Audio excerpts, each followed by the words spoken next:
Bonjour à tous, c'est Willy. Aujourd'hui, j'aimerais bien aborder un sujet sur le conseil qu'un agent peut donner à son client, qu'il s'agisse d'un joueur de football professionnel ou d'un entraîneur, sur la partie matrimoniale et je dirais aussi patrimoniale.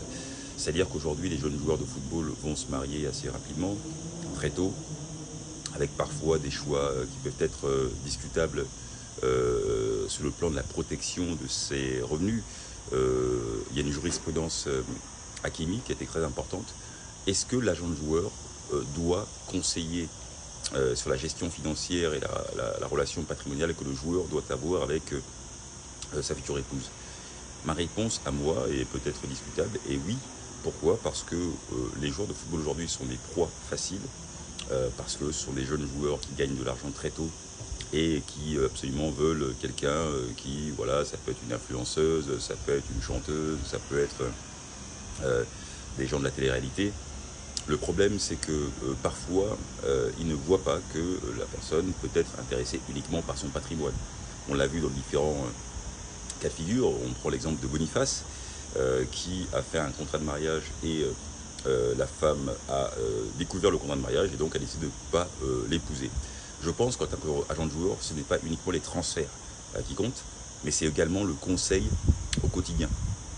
Et quand on est agent de joueur, je pense qu'il faut avoir ce rôle de conseiller, de dire, écoute, tu veux te marier, c'est très bien, mais est-ce que tu as pris en compte l'hypothèse d'un divorce? Est-ce que cette personne va rester avec toi pendant toute ta vie, ou alors elle va divorcer au bout d'un mois, au bout d'un an, et donc elle va pouvoir partir avec la moitié de ta fortune? Je pense que l'agent de joueur a cette obligation de conseiller son client, tel un avocat, et bien sûr après prendre les dispositions nécessaires auprès d'un avocat spécialisé en droit matrimonial, c'est-à-dire le droit qui concerne le divorce, le mariage et la filiation par exemple.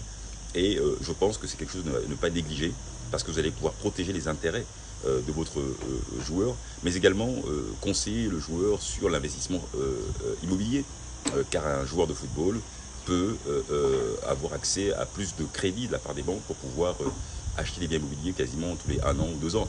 Donc je pense que quand on voit des joueurs qui sont ruinés, il y a peut-être une erreur qui est commise par les agents, car ils ne voient uniquement le transfert, ils ne voient pas la suite du joueur après sa carrière. Voilà, à très bientôt, et ceux qui souhaitent passer l'examen FIFA, nous avons cours lundi soir 20h30 heure de Paris, vous pouvez nous contacter à tout moment. À tout de suite.